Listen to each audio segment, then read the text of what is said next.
la Pentecôte. Si pour beaucoup, la Pentecôte est un long week-end de plus dans le calendrier annuel, ou bien simple jour de solidarité si on considère le lundi. Pour des millions de chrétiens, c'est bien plus que cela. Ce n'est pas simplement une fête chrétienne. Avec l'Église évangélique du bassin d'Arcachon, nous sommes heureux de vous proposer cette vidéo qui va vous présenter très simplement ce que la Bible enseigne à ce sujet. Soyez les bienvenus parmi nous et n'hésitez absolument pas à poser vos questions sur le chat via notre chaîne vidéo. Alors, et si ce n'est pas fait, vous pouvez aussi vous abonner. Vous pouvez activer la cloche des notifications pour être informé de nos prochaines productions. Et puis, sur cette vidéo, n'hésitez pas également à mettre un petit pouce bleu. Ça nous fera plaisir. Lorsqu'on entre dans une église évangélique de Pentecôte, c'est vrai qu'on peut être surpris par le fait d'entendre les croyants qui sont en train de prier parler dans une langue et dans une langue que l'on ne connaît pas. C'est normal, car même à l'époque de l'effusion du Saint-Esprit, les gens de la ville de Jérusalem croyaient que ses disciples étaient ivres de vin. Mais il y a une explication à cela qui repose sur l'enseignement biblique. Au cours de cette vidéo, nous vous proposerons de regarder cela de plus près. Tout d'abord, nous regarderons qu'est-ce que la Pentecôte. Nous nous attacherons à voir qu'est-ce qu'une église de Pentecôte. Et puis finalement, une église est constituée de personnes. Nous regarderons qu'est-ce qu'un chrétien de Pentecôte. Avant d'entrer dans le vif du sujet, prenons ce chant interprété par le groupe de louanges qui dit « Le Saint-Esprit est là et tout peut arriver ». Le Saint-Esprit est là et tout peut arriver. Si nos cœurs sont ouverts, il peut nous réveiller. L'Église du Seigneur va enfin se lever pour annoncer le nom de Jésus. La louange et la gloire sont à notre Dieu. Nous savons la victoire du Fils venu des cieux. Remplis du Saint-Esprit, nous pouvons proclamer l'infinie grandeur de ses bontés. Seigneur, réveille-nous, Saint-Esprit, remplis-nous. Oh Jésus, conduis-nous. Dans le combat, tu marches devant nous. Seigneur, réveille-nous, Saint-Esprit, remplis-nous. Oh Jésus, conduis-nous. Pour le combat, tu marches devant nous. Le Saint-Esprit est là et tout peut arriver. Si nos cœurs sont ouverts, il peut nous réveiller. L'Église du Seigneur va enfin se lever pour annoncer le nom de Jésus. La louange et la gloire sont à notre Dieu. Nous savons la victoire du Fils venu des cieux. Remplis du Saint-Esprit, nous pouvons proclamer l'infinie grandeur de ses bontés. Seigneur, réveille-nous, Saint-Esprit, remplis-nous. Oh Jésus, conduis-nous. Pour le combat, tu marches devant nous. Seigneur, réveille-nous, Saint-Esprit, remplis-nous. Oh Jésus, conduis-nous. Pour le combat, tu marches devant nous. Pour le combat, tu marches devant nous.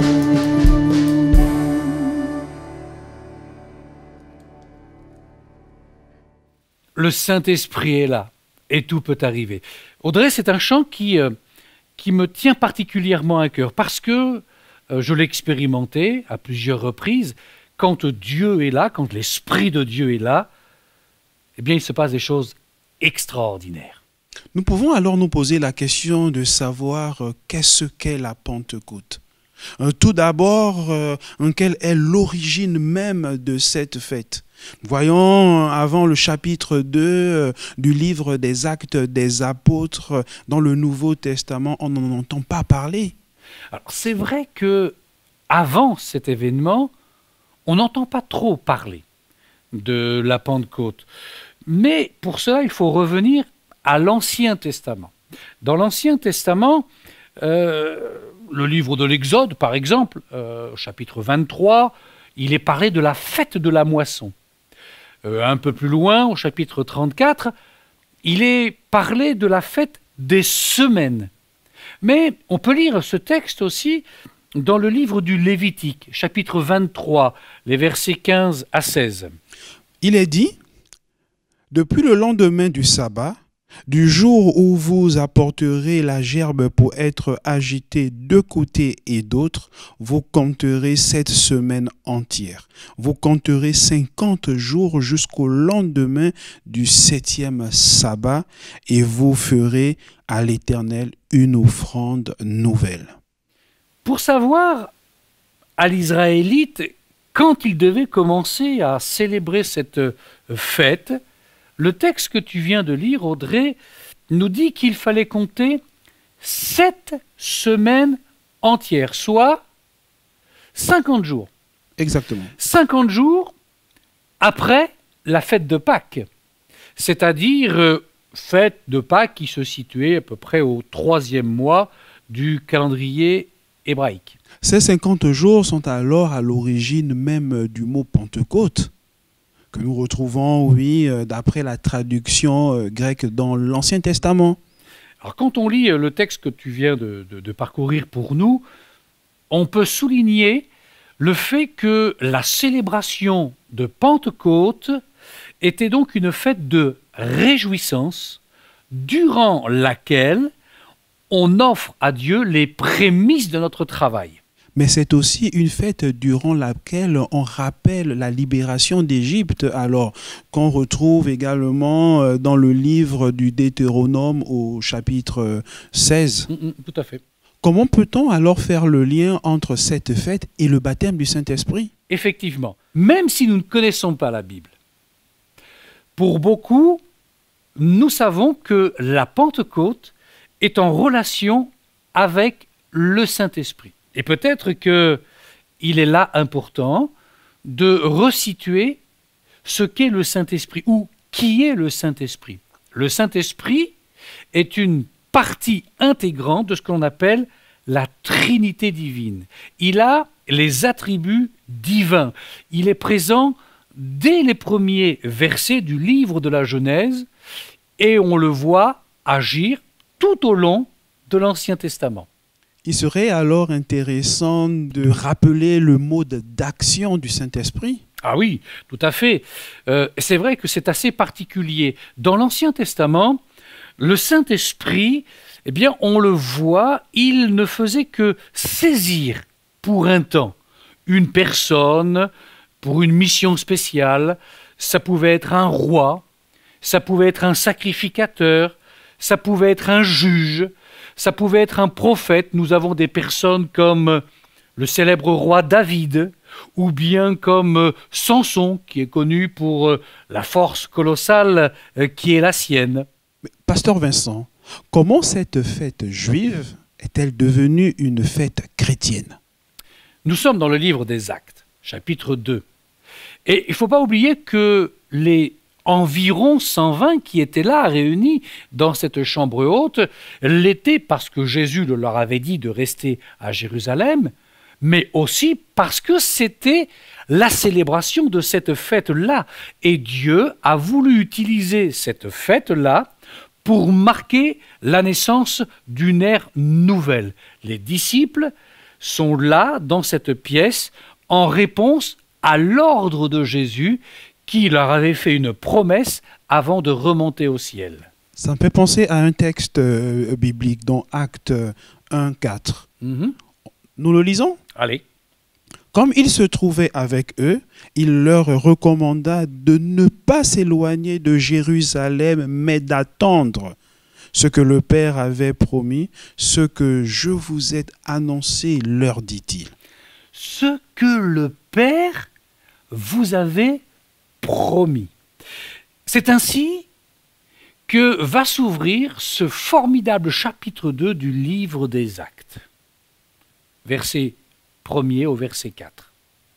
Le jour de la Pentecôte, ils étaient tous ensemble dans le même lieu. Tout à coup, il vint du ciel un bruit comme celui d'un vent impétueux, et il remplit toute la maison où ils étaient assis. Des langues semblables à des langues de feu leur apparurent, séparées les unes des autres, et se posèrent sur chacun d'eux. Et ils furent tous remplis du Saint-Esprit et se mirent à parler en d'autres langues selon que l'Esprit leur demandait de s'exprimer. Quand on essaye de comprendre ce qui s'est passé ce jour-là, on est quand même surpris. Je rappelle qu'ils étaient environ 120 et que tous ont été baptisés dans le Saint-Esprit. Ça devait faire un bruit extraordinaire, à tel point que ce n'est pas passé inaperçu dans cette ville de Jérusalem. Ça a été une expérience unique qui a été vécue par tous les participants, parce que tous ont cru à la promesse que Jésus avait faite. Et à ce moment-là, il s'est passé quelque chose d'extraordinaire. Des langues, semblables à des langues de feu, descendent sur tous ceux qui étaient réunis dans cette pièce. Mais on a là l'impression de vivre la tour de Babel, mais dans le sens inverse. Oui, la tour de Babel dans le sens opposé. La tour de Babel, c'est cette grande tour que les hommes ont voulu construire à une époque. Ça nous ramène tout début du livre de la Genèse dans la Bible, où les hommes ont dit, ben voilà, on va sceller notre puissance en construisant une grande tour qui touchera le ciel. Il nous est dit que Dieu est descendu pour les en empêcher, et c'est là qu'il a confondu leur langage. Alors oui, c'est vrai, Babel est l'image de la confusion, mais la Pentecôte, elle, par le moyen des langues, à nouveau, va être l'image d'une communion. Les langues unissent à nouveau. Et comme il s'agissait d'une fête juive, il y avait beaucoup de monde dans la ville de Jérusalem. D'ailleurs, le texte du livre des Actes, chapitre 2, verset 8, nous mentionne à peu près une quinzaine de nationalités différentes. Il est dit, et comment les entendons-nous dans notre propre langue à chacun, dans notre langue maternelle?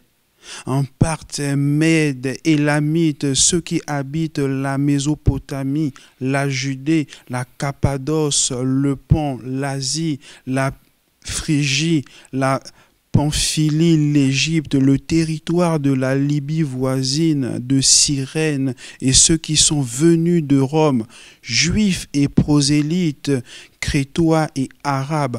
Comment les entendons-nous parler dans nos langues des merveilles de Dieu? La promesse faite par Jésus d'envoyer un autre consolateur. Lors du dernier repas de la Pâque, Jésus avait dit à ses disciples « Je vous enverrai un autre consolateur ». Et il parlait bien évidemment du Saint-Esprit. Eh bien, cette promesse était en train de se réaliser. Imaginons ce que cela a dû être.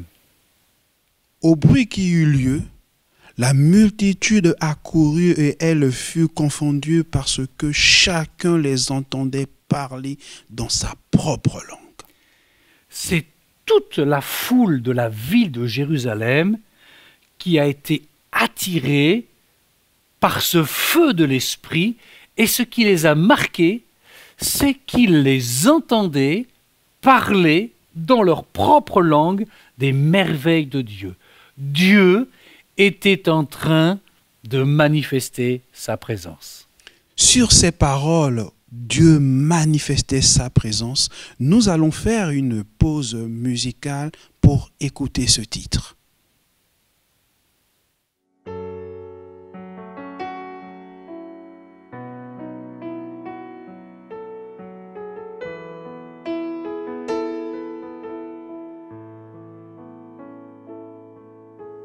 Seigneur, viens ranimer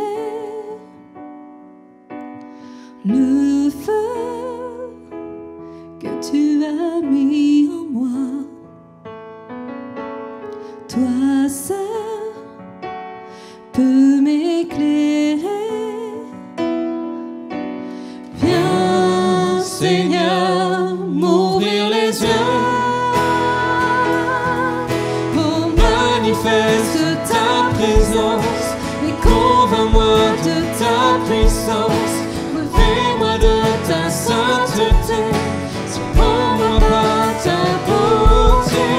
Manifeste ta présence et convainc-moi de ta puissance. Revêt-moi de ta sainteté, surprends-moi par ta majesté. Seigneur, viens ranimer le feu que tu as mis en nous. Toi seul peux tout changer. Viens, Seigneur, nous ouvrir les yeux. Oh, manifeste ta présence et convainc-nous de ta puissance. Revêt-nous de ta sainteté, surprends-nous par ta beauté. Manifeste ta présence et convainc-nous de ta puissance. Revêt-nous de ta sainteté, surprends-nous par ta majesté. Surprends-nous par ta majesté. Surprends-nous par ta majesté.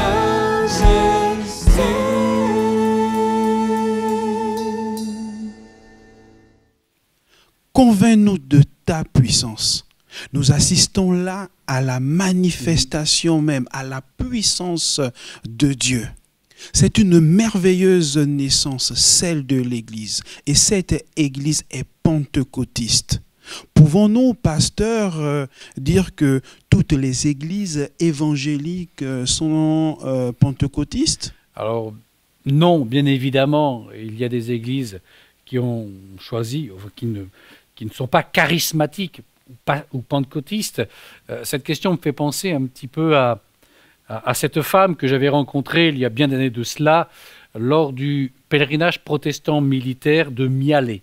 Mialet, c'est le musée du désert, c'est dans les Cévennes. Et cette femme me demandait à quelle église j'appartenais, à quel mouvement j'appartenais. Et je lui répondais que je faisais partie des Assemblées de Dieu. Et là, avec un air un petit peu narquois, elle me dit « Ah oui, les Assemblées de Dieu, c'est vous qui avez tout compris. » Alors je pense qu'effectivement, il y avait beaucoup d'ironie dans ce qu'elle disait. Mais si on avait tout compris, tout le monde serait pentecôtiste. Et je pense que nous avons ici l'expression de la volonté de Dieu qui veut qu'effectivement nous puissions recevoir le baptême dans le Saint-Esprit. Alors, qu'est-ce qu'une église de Pentecôte?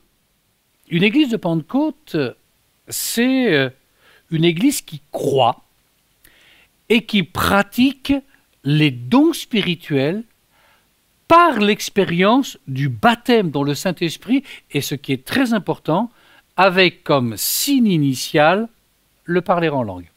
Que voulez-vous dire par signe initial? Alors, je vais t'inviter à lire un texte dans le livre des Actes, au chapitre 10, verset 44, pour étayer ma réponse. Comme Pierre prononçait encore ces mots, le Saint-Esprit descendit sur tous ceux qui écoutaient la parole. Tous les fidèles circoncis qui étaient venus avec Pierre furent étonnés de ce que le don du Saint-Esprit était aussi répandu sur les païens, car ils les entendaient parler en langue et glorifier Dieu. L'apôtre Pierre est envoyé par Dieu chez Corneille. Corneille est un soldat romain, un centenier, on dirait aujourd'hui un capitaine, pour qu'il lui annonce l'évangile. Et pendant qu'il est chez lui, avec les gens que Corneille avait fait venir, Pierre, qui était venu avec aussi une délégation, assiste à quelque chose d'extraordinaire. Il se passe un événement particulier, c'est-à-dire que au moment où il prêche, eh bien, le Saint-Esprit descend sur l'auditoire. Mais cette fois-ci, il n'y a pas eu de langue de feu.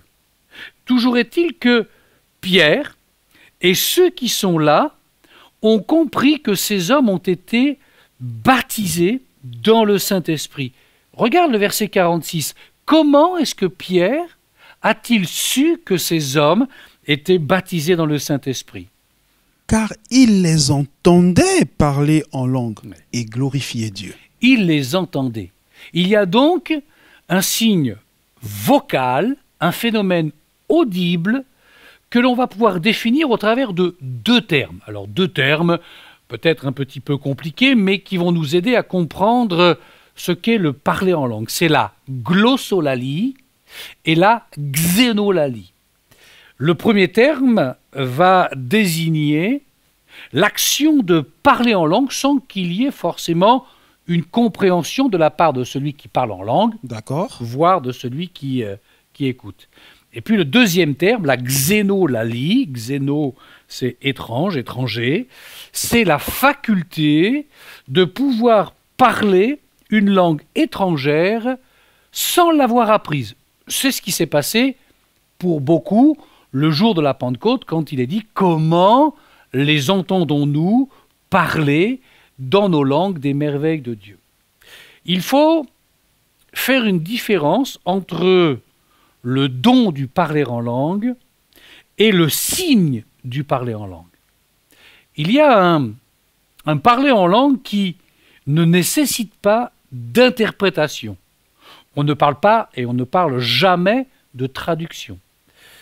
Et un parler en langue qui, lui, a besoin d'être interprété. Le premier, on se parle à soi-même et on parle à Dieu. C'est une forme alors d'adoration qui élève notre âme. Oui, Paul, l'apôtre Paul lui-même dit qu'il parle en langue plus que vous tous. Oui. Voilà. Nous ne comprenons pas le sens de ce que nous disons, mais c'est vrai que lorsque nous parlons en langue, lorsque je parle en langue, eh bien cela produit une élévation bienfaisante de mon âme et par voie de conséquence de toute ma personne.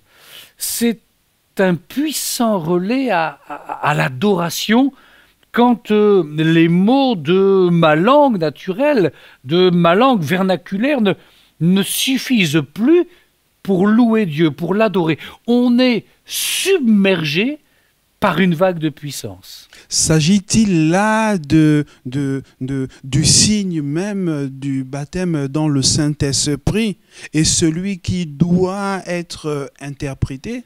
Alors, il y a effectivement le baptême dans le Saint-Esprit initial, avec ce parler en langue, où il n'y a pas besoin d'interprétation. Et puis, il y a aussi ce signe qui est l'exercice d'un don spirituel. L'apôtre Paul en parle plus en détail. C'est une expression vocale qui va être associée à ces dons et il s'exprime particulièrement lors du rassemblement de l'Église.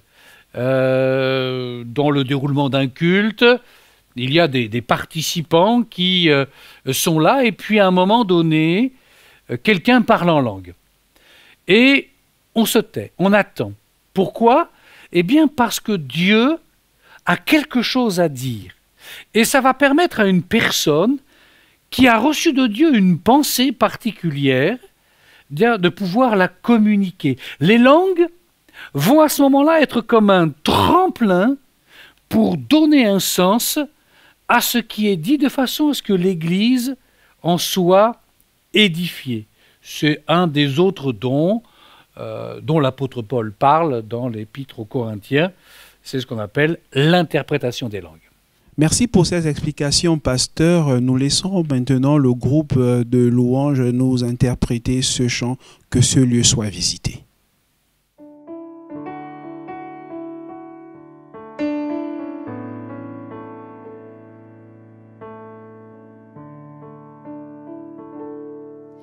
Que ces lieux soient visités par ta sainte présence.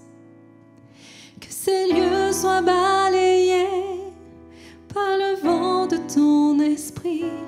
Lève-toi de ton saint lieu et descends au milieu de nous. Pose sur nous des langues de feu. Verse ton onction sur nous. Que ces lieux soient visités par ta sainte présence. Que toute ombre soit chassée par ta lumière éclairée. Dans ta main, tiens-nous cachés. Garde-nous au creux du rocher. Lorsque tu passeras parmi nous, que ta bonté soit proclamée. Que ces lieux soient visités par ta sainte présence. Que ces lieux soient les témoins de l'action de ton esprit. Dans ta gloire, viens maintenant. Unis-nous en cet instant. Que ta vie jaillisse en abondance. Nous allons voir ta puissance. Nous allons voir ta puissance.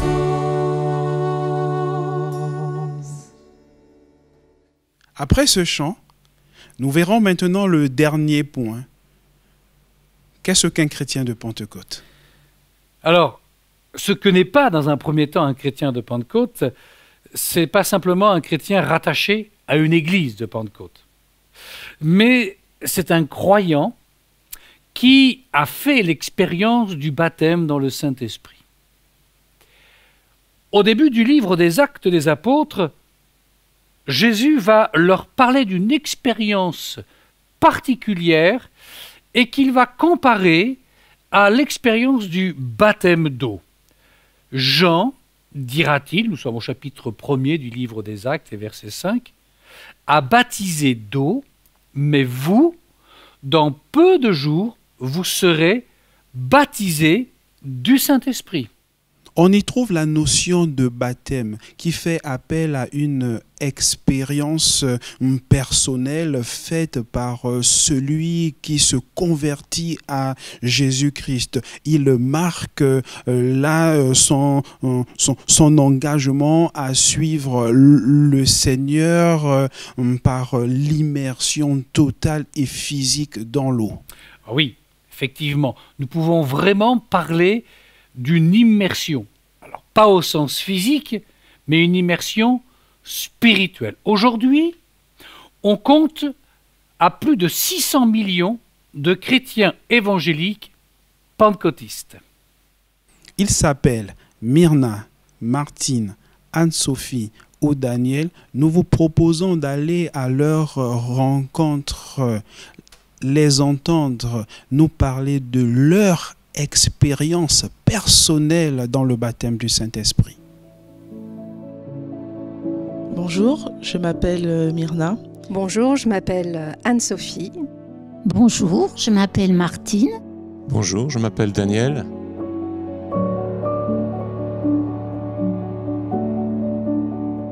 Le baptême du Saint-Esprit s'est produit dans ma vie à l'âge de 17 ans et j'étais en Guyane. Bien souvent, on passe par les eaux du baptême et ensuite on reçoit le baptême du Saint-Esprit.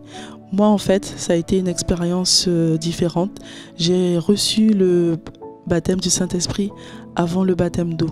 Donc, l'expérience du Saint-Esprit s'est produite dans ma vie lorsque j'avais 11 ans et demi. J'étais en colonie de vacances chrétienne avec mon église en danger. Et lors d'une réunion, le pasteur nous a parlé du baptême du Saint-Esprit, en lisant le livre des Actes notamment. Et à ce moment-là, c'était la première fois que j'en entendais parler. Et à la fin de la réunion, il a fait un appel. Nous étions à peu près 50 enfants dans la salle, de tous les âges, jusqu'à peu près 15 ans. Et lorsqu'il a fait l'appel, il nous a dit que ceux qui voulaient le recevoir, il suffisait de le demander. Moi, je voulais le recevoir. Donc, je suis restée jusqu'au bout de la réunion. Les enfants partaient au fur et à mesure, certains l'ont eu, d'autres non. Mais moi, je voulais l'avoir. Et je l'ai eu. J'ai reçu le baptême du Saint-Esprit avant le baptême d'eau. J'ai pris les eaux du baptême à l'âge de 14 ans et demi. C'était le 10 octobre 1992, il y a 28 ans. Alors, il y a 3 décennies, je donnais mon cœur à Dieu. Je suis allée dans une église et la première fois, là, j'ai entendu parler en langue et chanter en langue. J'ai fait que de pleurer chaque fois que j'y allais. Et j'ai eu envie de ça, mais c'était terrible. Quelque temps après, avec Roland, nous sommes partis en vacances, en camping. Je me suis mise à l'écart pour prier comme je faisais d'habitude. Et là, je me suis mise à parler en langue et c'était merveilleux. J'ai été baptisé en 1985 et j'avais été touché par la première fois que j'étais rentré dans cette église, par les parler en langue. J'avais énormément de mal tout de même avec ça. Il a fallu attendre de longs mois avant que je puisse expérimenter ce qu'était le parler en langue. Le baptême du Saint-Esprit s'est manifesté un mardi soir alors que j'étais en réunion d'évangélisation. Les frères et sœurs, ils priaient, ils chantaient et ils louaient le Seigneur. Et en fait, ils louaient le Seigneur dans des langues que je ne connaissais pas. Et pendant cette soirée, il y a eu un chant mélodieux qui passait. Et le chant, c'était « Plonge-moi dans ta rivière d'amour ». Les paroles disaient « Plonge-moi dans ta rivière d'amour, plonge mon esprit dans les profondeurs de ta joie, inonde le désert de mon âme par la douce pluie du ciel. Mon âme est rafraîchie quand ton onction m'envahit. Je suis restaurée et guérie quand ton onction m'envahit. » Ces paroles ont touché mon cœur et je puis dire que ce soir-là, j'ai été bercée, j'ai été portée par l'amour du Seigneur. Et ces paroles ont vraiment fait écho dans mon cœur. Et c'est là que j'ai commencé à prier dans une langue que je ne connaissais pas. Pendant cette réunion, dans la colonie de vacances, lorsque je l'ai reçue, je me suis mise à parler dans une langue que je ne connaissais pas. J'avais 11 ans et demi. Je ne savais à peine parler anglais. Mais cette langue, ces paroles, ces mots sortaient de ma bouche et je ne pouvais pas les empêcher de sortir. Le pasteur s'est approché de moi et il m'a dit « C'est ça, le baptême dans le Saint-Esprit. Le parler en langue, tu l'as reçu. » À ce moment-là, une joie immense a envahi mon cœur. J'avais envie de le crier à la terre entière. J'ai reçu le baptême dans le Saint-Esprit et je parle en langue. Cette expérience m'a bouleversée et m'a apporté beaucoup plus de profondeur dans ma relation avec Dieu. Alors, bon, le parler en langue, j'en avais entendu parler parce que j'allais à l'église, donc je savais ce qui arrivait. Donc, j'ai eu ce baptême et c'était merveilleux. Je me suis mis à parler en langue. Je me suis mis même à chanter en langue. Et c'était formidable. Vraiment, j'avais envie que tout le monde le sache. Alors franchement, j'étais hyper boostée. Et vraiment, c'était quelque chose de bien. Ça m'apporte énormément de choses parce que je me sens tranquille. Bon, je suis pas calme parce qu'on croirait que je suis calme, mais je suis pas calme. Mais je suis plus sereine et je suis plus heureuse. Surtout ça, je suis heureuse. Pour le parler en langue, pour moi, ça a été quelque chose de difficile avant de pouvoir me lancer, afin de pouvoir expérimenter ce qu'était le parler en langue. J'avais bien entendu parler les frères et les sœurs, chanter en langue également, mais pour moi c'était impossible de pouvoir laisser le Saint-Esprit prendre le pas sur ma volonté pour le laisser me guider dans l'expression du parler en langue. Et ça a été un combat qui a duré très longtemps, jusqu'à ce que dans l'Église, il y ait une série d'études bibliques à propos de ce qu'était le baptême dans le Saint-Esprit. Donc j'ai reçu effectivement un enseignement assez important à ce sujet. Et c'est lors d'une réunion spéciale que le pasteur avait organisée, dans laquelle il était possible de s'approcher de Dieu, de prier. C'était lors d'un jeûne et prière, à cette occasion spéciale. Et là, j'ai enfin pu laisser le Saint-Esprit toucher mon cœur au plus profond. J'ai pu le laisser maître, en quelque sorte, de mes paroles. J'avais envie de louer le Seigneur. J'avais envie d'être vraiment auprès de lui et de m'approcher au plus près de lui, faire cette expérience extraordinaire, de pouvoir le faire comme je l'avais entendu dans l'Église auparavant. Et lorsque j'ai enfin laissé le Saint-Esprit travailler mon cœur, et lorsque j'ai entendu effectivement ces paroles qui sortaient de ma bouche, ça a été pour moi une expérience extraordinaire. Ça a mis longtemps pour moi, plusieurs mois, parce que je ne voulais pas laisser le Saint-Esprit prendre les commandes en quelque sorte. Mais lorsque j'ai laissé le Seigneur travailler mon cœur, ça a été vraiment une expérience extraordinaire. Le baptême dans le Saint-Esprit m'apporte une paix, on va dire, intérieure, une paix indéfinissable. Je dirais que maintenant, j'ai le Consolateur. Il est avec moi, il me guide et il guide mes pas chaque jour. Et je suis maintenant témoin de Jésus-Christ. Le baptême du Saint-Esprit a changé ma vie. J'ai eu une avancée spirituelle et je dirais que dans ma relation avec Dieu et avec aussi les relations, et dans mes relations humaines, j'ai vu vraiment un changement. Je dirais aussi que j'ai eu une soif de pouvoir prier, de pouvoir louer et de pouvoir aussi être encore plus attentif à la parole. Les choses, les mystères que je ne comprenais pas au niveau de la parole, maintenant le Saint-Esprit m'a éclairé et j'étais comme aveugle, je ne voyais pas les choses et le Saint-Esprit, lui, par contre, il m'a éclairé et il m'éclaire encore aujourd'hui davantage. Le fait de parler en langue m'apporte vraiment une joie dans mon cœur. Je dirais même que j'exprime chaque jour ma reconnaissance. Je le loue, je le prie dans une langue qui est différente de la mienne. Parler en langue aussi me permet de pouvoir m'édifier moi-même et de pouvoir aussi prier pour les âmes perdues. Le baptême dans le Saint-Esprit, c'est comme une puissance que j'ai reçue dans mon cœur. Ça m'apporte beaucoup de paix, beaucoup de joie, beaucoup d'amour. Et ça a transformé ma vie de prière également. Le baptême dans le Saint-Esprit me guide au quotidien. Chaque jour, je ne me sens pas seule.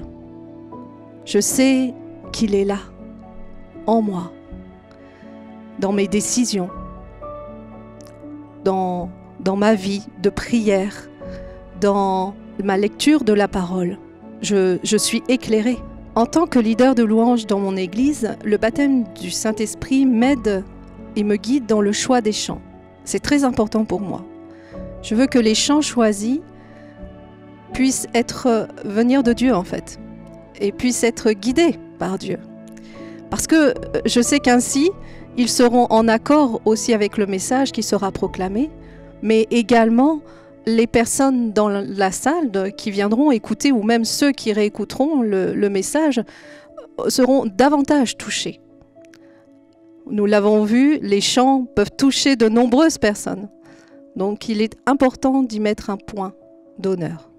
Alors le baptême du Saint-Esprit, ça m'apporte beaucoup de choses. Ça m'apporte déjà d'être heureuse, d'aimer la vie, parce que Au début, avant que j'ai ça, j'aimais pas tout le temps la vie à fond, mais vraiment je l'aime.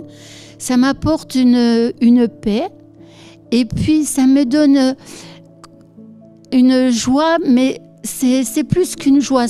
J'ai envie de m'envoler tant je suis contente. Et je peux, grâce à ça, prier. Et quand je prie, je prie en langue pour mes enfants, quand j'ai peur. Quand, par exemple, la nuit, je fais un cauchemar, alors là, je prie tout de suite en langue et après, je dors super bien. Je prie en langue aussi pour quand je suis face à la maladie. Je prie en langue aussi vraiment quand j'ai des besoins particuliers, puis quand j'ai envie de parler à Dieu, mais que ça soit tout le profond de mon cœur, parce que quand on parle en langue, c'est pas des mots que l'on cherche, c'est le fond de mon cœur qui sort vers Dieu, et c'est vraiment quelque chose de profond, de calme, et ça nous donne tellement de paix, et vraiment je suis heureuse d'avoir eu ce beau cadeau. La vie chrétienne, ce n'est pas simplement connaître Dieu en lisant la Bible. C'est important, c'est essentiel, mais la vie chrétienne, c'est avant tout une expérience. J'avais fait cette première expérience lorsque j'ai donné mon cœur à Jésus, lorsque j'ai accepté Christ dans ma vie. Ça a été aussi un moment que je n'oublierai jamais. Et la deuxième expérience, effectivement, c'est lorsque j'ai reçu le baptême dans le Saint-Esprit. Alors que m'apporte cette expérience du parler en langue? C'est avant tout un approfondissement extraordinaire de la relation qu'on peut avoir avec notre Dieu. C'est une relation extrêmement intime. C'est là où je peux exprimer à Dieu ce qu'il y a dans mon cœur. Et les mots ne suffisent pas pour l'exprimer. Lorsque je parle en langue, lorsque je chante en langue, je sais que j'exprime des choses qui viennent vraiment du fond de mon cœur. J'exprime l'amour, j'exprime l'adoration pour mon Seigneur. Et ça, il n'y a rien d'autre qui peut le remplacer. C'était vraiment une expérience unique.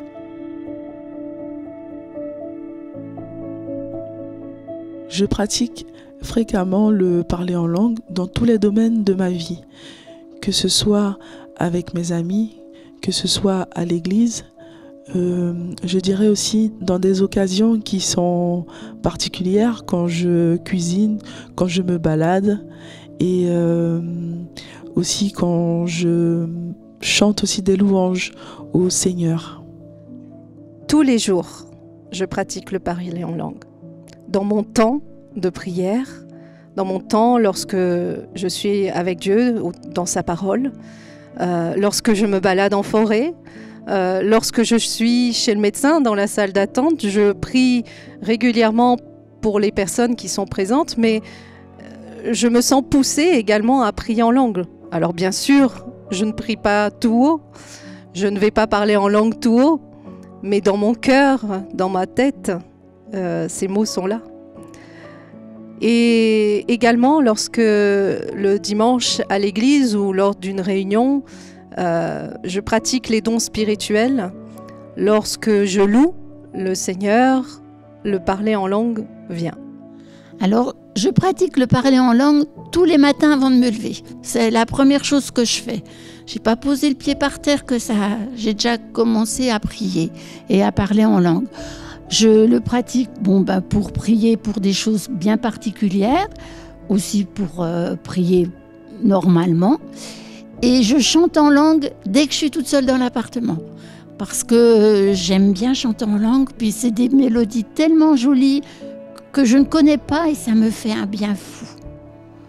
Alors vraiment, j'aime bien parler en langue. Pratiquer le parler en langue, c'est comme la respiration. On a besoin j'ai besoin d'être près de mon Seigneur. Et le parler en langue me donne cette occasion de pouvoir m'approcher de lui. Et les occasions, il y en a effectivement énormément. À chaque fois que je le loue, et il y a tellement d'occasions pour le louer, dès le matin, lorsque je suis seul, dans la journée, je m'émerveille parce que je constate quelque chose d'extraordinaire qui est le fruit de sa création. Lorsque je suis avec mes frères et mes sœurs, et lorsque ensemble nous louons son nom, le parler en langue, c'est une expérience qui nous rapproche tous à ce moment-là de notre Seigneur. Et les expériences que l'on peut faire sont vraiment très riches. Le parler en langue, c'est aussi la puissance du Saint-Esprit qui nous permet de pouvoir faire des choses que j'aurais pas osé faire autrefois parce que je suis de nature timide. Mais lorsque je m'approche du Seigneur parce que je veux faire quelque chose pour lui, le parler en langue me fortifie. Le parler en langue va me permettre de pouvoir ensuite faire sa volonté pour parler à quelqu'un. Ça peut être quelqu'un qui est malade et dans ce cas-là, je peux lui apporter les paroles que le Saint-Esprit a déposées sur mon cœur. Oui, c'est une force extraordinaire de pouvoir être à ce point dans l'intimité de Dieu. Le parler en langue, c'est vraiment la respiration dont tout chrétien a besoin pour pouvoir accomplir la volonté de notre Dieu. Ce n'est pas simplement une connaissance, mais c'est vraiment une expérience que le Seigneur attend de nous. Le Seigneur nous a dit qu'il cherchait des adorateurs en esprit et en vérité. Et ce baptême dans le Saint-Esprit, c'est vraiment cette expérience que chacun peut faire.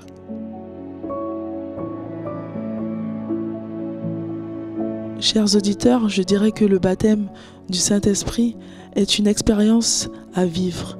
Le Seigneur Jésus, il est là pour vous. Et le Seigneur nous a envoyé le Consolateur. Et sachez surtout que vous ne serez jamais seul et que le Seigneur sera toujours à vos côtés. Vous désirez le baptême dans le Saint-Esprit? Alors demandez-le avec foi. Persévérez dans la prière et vous le recevrez. Alors oui, j'ai un petit mot pour vous tous. Alors le parler en langue, déjà, c'est pas des formules magiques. C'est vraiment quelque chose qui sort de notre cœur pour Dieu. Le parler en langue, ça booste notre âme. Alors vraiment, priez, demandez de l'avoir parce que vous allez voir, mais c'est mieux que tout. Alors vraiment, priez pour cela et vraiment demandez qu'on prie aussi pour vous aider. Et merci. Si j'ai quelque chose à dire à propos du baptême dans le Saint-Esprit, c'est que c'est vraiment quelque chose que le Seigneur a jugé indispensable pour chacun, pour chacune, afin de pouvoir travailler dans son champ, de pouvoir le servir avec joie, dans la paix, quelles que soient les circonstances, qu'elles soient bonnes ou qu'elles ne soient pas bonnes. C'est un moyen que le Seigneur nous donne, met à notre disposition, pour qu'il soit vraiment présent, puissant dans notre cœur. Oui, c'est vraiment quelque chose qui est irremplaçable. Voilà, si j'avais quelque chose à vous dire, c'est cela. Demandez-le. Demandez-le avec tout votre cœur et le Seigneur l'accomplira. En écoutant ces beaux témoignages, nous voyons que nous avons affaire à des croyants, à des personnes passionnées. Pasteur, peut-on rappeler le processus de conversion? Alors effectivement, je pense que c'est bien, après avoir entendu ces témoignages, de rappeler que le baptême dans le Saint-Esprit procède d'une expérience qui a eu lieu en amont. La première chose, c'est d'abord la conversion à Christ. On s'est repenti de ses péchés parce que l'Évangile a pénétré notre cœur, et là on décide de suivre Jésus, qui a pardonné nos péchés et qui fait de nous une créature nouvelle. À partir de ce moment-là, je prends un engagement. Cet engagement, il est concrétisé par un acte physique qui est le baptême d'eau. Et ensuite, eh bien, la personne est encouragée à rechercher la puissance du Saint-Esprit, le baptême dans le Saint-Esprit. Alors, on l'a vu dans ces témoignages, que certains d'entre eux ont été baptisés du Saint-Esprit avant le baptême d'eau. Exactement. Mais en aucun cas, on ne peut être baptisé du Saint-Esprit avant la conversion. Et non, la conversion est d'abord le point de départ. Je me convertis, je donne mon cœur au Seigneur, et ensuite, parce qu'il peut y avoir un délai, pour différentes raisons, entre le baptême d'eau et la conversion, on peut très bien être baptisé dans le Saint-Esprit avant le baptême d'eau. Pour ma part, j'ai été baptisé du Saint-Esprit 2 ans avant d'avoir été baptisé d'eau, parce que j'étais très jeune à l'époque et mon pasteur voulait que j'attende d'avoir 16 ans pour pouvoir me baptiser. Et ce qui fait que, voilà, à 14 ans, j'ai reçu le baptême dans le Saint-Esprit. Et bien sûr, ces paroles, nous allons alors écouter ce chant qui nous dit « Viens, viens Saint-Esprit ».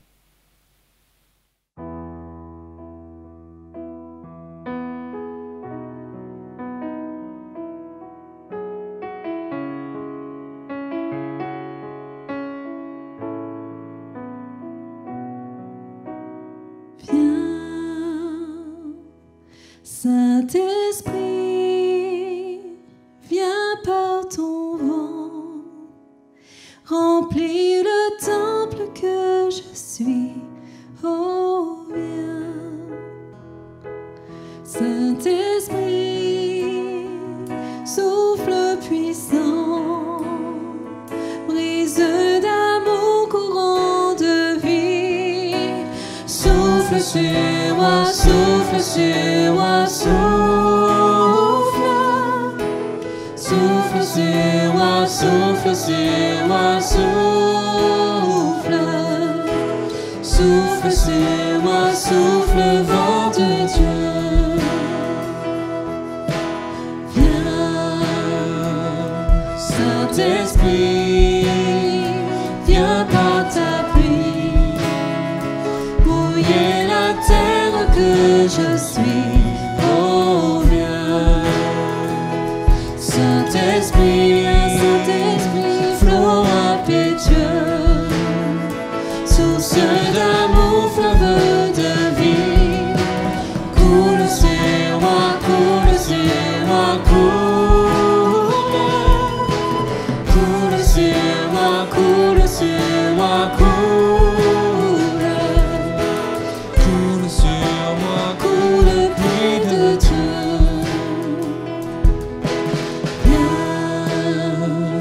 Saint-Esprit, viens par ton feu, brûler l'offrande que je suis, oh viens. Saint-Esprit, feu dévorant, brasier d'amour, flamme de vie, embrase-moi, embrase-moi, brûle. Embrase-moi, embrase-moi, brûle. Embrase-moi, brûle, feu de Dieu. Embrase-moi, brûle, feu de Dieu. Embrase-moi, brûle, feu de Dieu.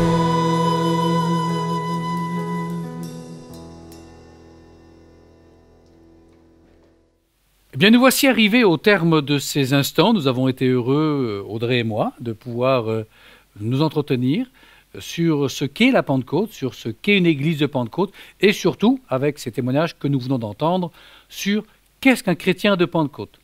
Nous sommes bien conscients que tout n'a pas été dit, et que vous avez la possibilité encore, si vous le souhaitez, vous aussi d'aller plus loin dans cette étude, dans cette réflexion, et si ce n'est pas le cas, de prier également pour que vous receviez le baptême dans le Saint-Esprit. Pour terminer, permettez-nous de vous proposer une série d'ouvrages qui vont vous permettre, vous aussi, d'aller plus loin dans cette étude sur le baptême dans le Saint-Esprit. Ces ouvrages que vous retrouvez là, vous avez les dons spirituels de Horton, vous avez le pentecôtisme au pays de Voltaire, écrit par George Stotz, et David Petz, qui a écrit le Saint-Esprit, sa personnalité, ses œuvres, etc. Alors, il ne s'agit là que d'un exemple, il y en a tant d'autres, et si vous voulez aller un peu plus loin, sachez qu'il existe une édition à destination de ceux qui ont un cursus universitaire. Nous avons au milieu des assemblées de Dieu des pasteurs qui se réunissent de temps en temps, environ une fois par an, et qui sont capables d'écrire la théologie pentecôtiste. Audrey, est-ce que tu peux nous présenter quelques-uns de ces ouvrages, s'il te plaît? Effectivement, nous avons là 5 volumes de cette édition premier, on parle de l'identité pentecôtiste. Le deuxième parle des charismes et spiritualité pentecôtiste. Le troisième volume, qui est le numéro 2 du précédent, charisme et spiritualité pentecôtiste également. Ensuite, le quatrième, on parle du culte pentecôtiste. Et pour finir, le pentecôtisme et prophétie. Voilà, ces 5 volumes que vous pourriez retrouver à 11 € l'unité auprès de l'éditeur. Tout à fait. Merci Audrey. Si vous souhaitez bien vous procurer ces livres, quels qu'ils soient, le plus simple, c'est que vous nous envoyez un petit message sur l'adresse mail qui vous sera proposée en générique de fin. Et puis nous vous mettrons directement en relation avec les éditeurs concernés, puisqu'il y a plusieurs maisons d'édition. Merci à chacun. Merci Audrey d'avoir été avec moi. Merci à vous également, Pasteur Vincent. On se retrouve très bientôt. Abonnez-vous à notre chaîne. Activez la cloche pour les notifications, mettez un petit pouce bleu pour cette vidéo et on se retrouve très bientôt. Audrey, on finit en musique ? En musique, d'accord. Nous voulons déjà remercier le groupe de louanges qui nous a accompagnés pour cette vidéo et nous écoutons alors le titre « Avec ton esprit ». À bientôt. À bientôt. Au revoir. Avec ton esprit, nous verrons ta grandeur, nous vivrons l'unité, nous connaîtrons ton cœur, nous serons tes témoins, jusqu'au bout de la terre, nous aurons la puissance la chair, avec ton esprit. Tu as dit que tu donnerais librement ton esprit. Tu as dit de demander, alors nous voici avec ton esprit. Ta grandeur, nous vivrons l'unité, nous connaîtrons ton cœur, nous serons tes témoins, jusqu'au bout de la terre, nous aurons la puissance pour vaincre la chair. Ton esprit, tu as dit que tu donnerais librement ton esprit. Tu as dit de demander, alors nous voici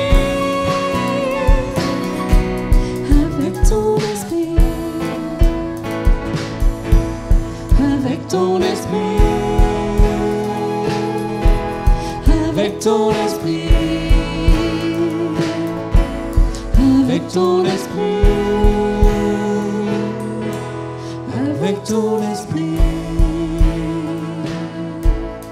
avec ton esprit.